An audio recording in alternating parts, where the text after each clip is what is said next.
Welcome to our channel, The Canadian Chapter. Today, let's dive right into Canadian immigration, uncovering the top misconceptions of moving to Canada. Canada is among the top destinations for immigrants worldwide. It's praised for its diversity, its safety, and opportunity. But behind this polished image, reality paints a more complex picture.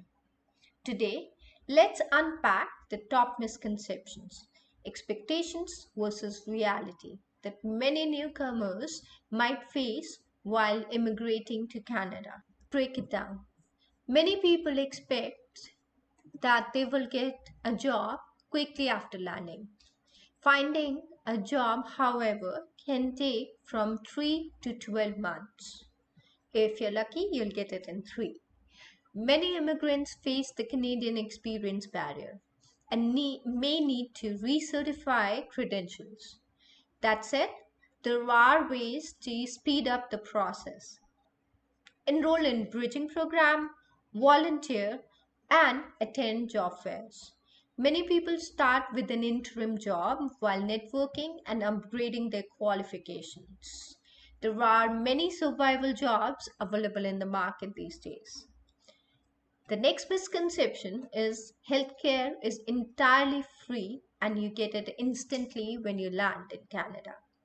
While the system is publicly funded and provides basic coverage, it doesn't include the dental, vision, and prescription medications. Not everyone qualifies for the free public healthcare coverage. PR holders definitely qualify for healthcare. Work permit holders with full time employment can also apply. Other visa holders need to pay out of pocket for healthcare services. It's a good idea to purchase private insurance to bridge the gap and to get familiar with walk in clinics, pharmacy consultations, and telehealth options for non emergency issues. Another misconception people have is Canada is extremely cold. That is true up to an extent, but Canada has 4 seasons. Winters, without a doubt, goes from -15 to -30 degrees Celsius, and snowfall may last up to 4 to 5 months. But as I mentioned, Canada has 4 seasons: spring, summer, fall, and winter. Summers are pretty amazing with moderate weather over here, while the fall season is extremely beautiful and spring has its own beauty. When it comes to housing, the misconception that renting or buying is easy and affordable is not true.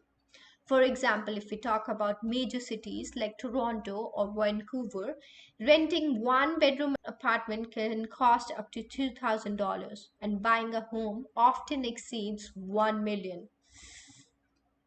Most landlords require a credit history, a job letter, and first and last month's rent in advance.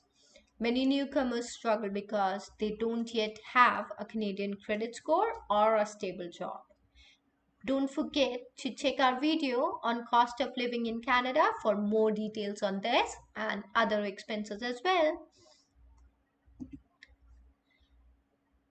Now, if we talk about schools, public education is free for permanent residents and citizens, but it isn't always free for temporary workers or international students' children.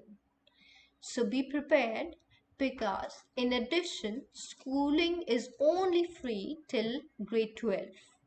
Graduation and university education is not free and is pretty expensive. And while you can choose any school, in reality, children are assigned to schools based on your postal code. Canada has catchment areas, which means kids are eligible to attend schools near your residence, so your address determines which public school your child can attend. Before renting or buying a house, do your research on nearby schools. You can go to fraser.com to check the ranking on schools based on education. let's dive into our next misconception. Getting a driver's license is quick and easy. It's not true. Many assume that they can simply use their foreign license indefinitely. But unless your country has a reciprocal agreement with Canadian province, you'll need to get through the graduated licensing system.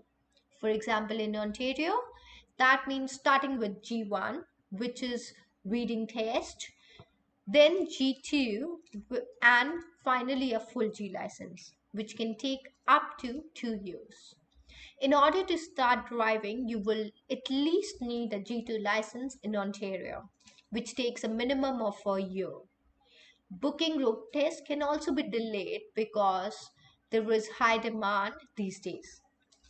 Bringing an official driving extract from your home country can help and expedite the process. You can drive for maximum up to 60 days if in case you carry international driving permit from your home country.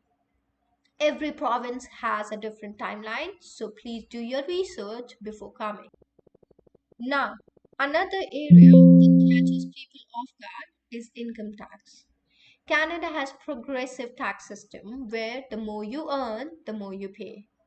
Combined federal and provincial taxes can range from 20 to 50% for high income earners. On top of that, Canadians contribute to CPP, which is Canada Pension Plan, and EI, which is Employment Insurance. It's crucial to use tax calculators and budget based on your net income, not your salary on paper. Canada also charges GST or HST based on your expenses on groceries, restaurants, dining, etc. It's from 5% to 15%. Mostly they charge 13% flat. Many people also assume that a government provides support to all newcomers. In reality, only refugees and protected persons receive financial assistance upon arrival. Economic immigrants are expected to be self sufficient.